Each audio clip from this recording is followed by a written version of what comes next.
In this video, I'm going to share with you a couple ideas for using the Tim Holtz Ranger Distress paper, the coordinations, so that you can create fall projects or Halloween projects with using the Sizzix dies as well to give kind of a grungy, distressed look. I'm just going to show you quickly, this is a mini album I made for the fall season.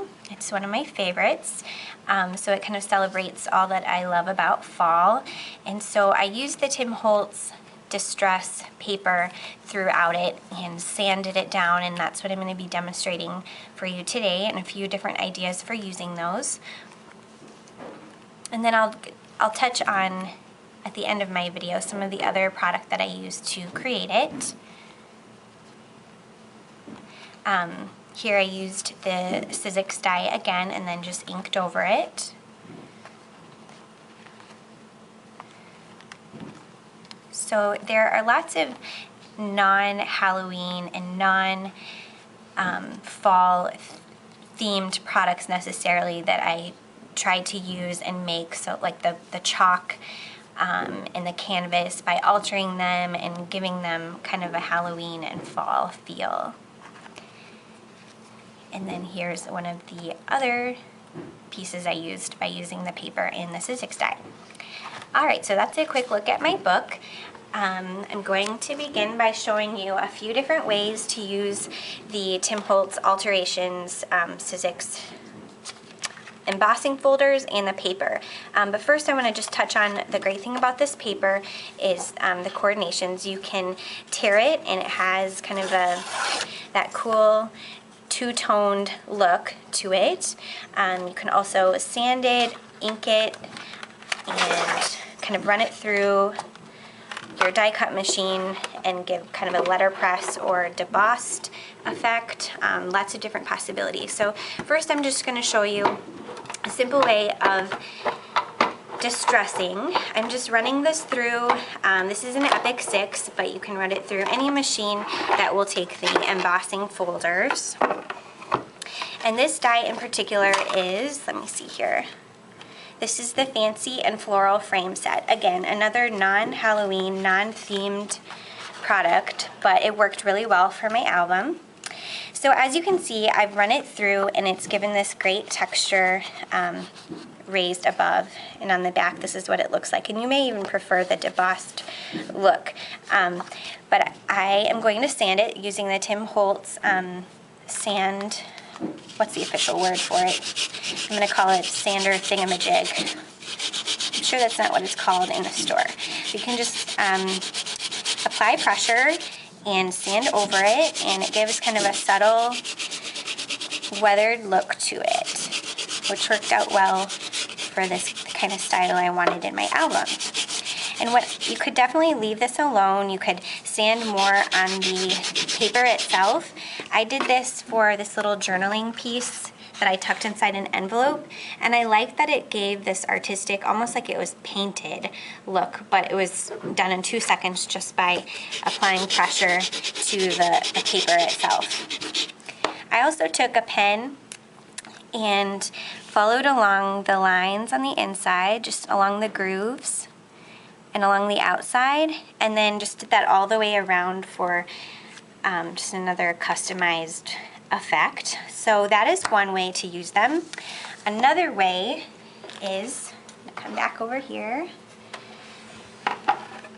What you can do, I'm gonna set this folder aside, is take an ink pad and actually ink the raised part of the folder and run it through, and then have this debossed look. So you would just ink this part, fold it down, and then run it with the embossed side towards you. Or you could run it through like I've just done, and then take your ink pad if you want it raised, and then just apply the ink over top of it. I'm not worried if I get any other lines, because with this kind of style, the grungier, the messier, the better. Alright, so those are a few ways for using the alterations, the Sizzix folders, embossing folders.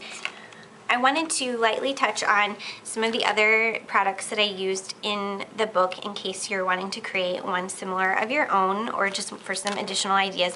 There's lots of Canvas Corp here. Canvas Corp has these great what they're calling chalk stock pieces, and they come in this ATC size, which is what I used in my book, or you can also get them in a poster card size. And these were great with a gel pen. I just used a white gel pen and then wrote over it. I also doodled my leaves and my tree and made it kind of a great spooky night kind of feel just by doodling and drawing over those.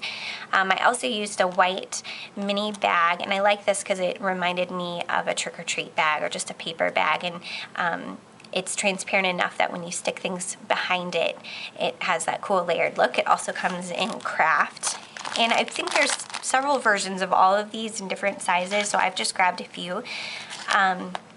They also have envelopes, which are great for, I know Christina's showing ideas for binding these in your mini albums. You could put them on your pages and use them as pockets. I also used the Tim Holtz glassine envelopes, and these come in a couple different sizes. I used the ATC size, and they have this great smooth different texture, and they're just transparent enough that it kind of teases the viewer and they want to look at what's inside there. They also have these great clothespins. This is another Canvas Corp item, and I used the black ones. With these plain ones, you could always ink them up and customize them for your own needs. And then they have these, Canvas Corp also has different size canvas pieces, and I pulled the circle one. This would have been too big for my album, but I thought it would be cool to create your own fall tree by just using spray inks and misting over them.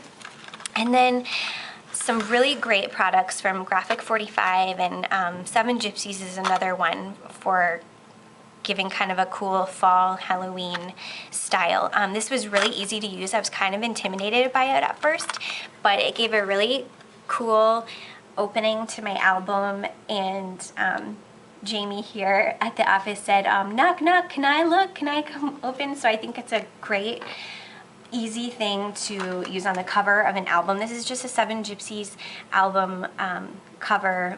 I think we're actually out of this one, but we have a couple other styles, and it's thin enough that I just used a paper piercer and pierced a hole in the holes of these and put the brad through, and this doorknob is like a giant brad, and it goes right here, so it's super easy to use, as well as the hinges, and they have this kind of tinted green look to them that looks like it's kind of an older door with lots of mystery behind it.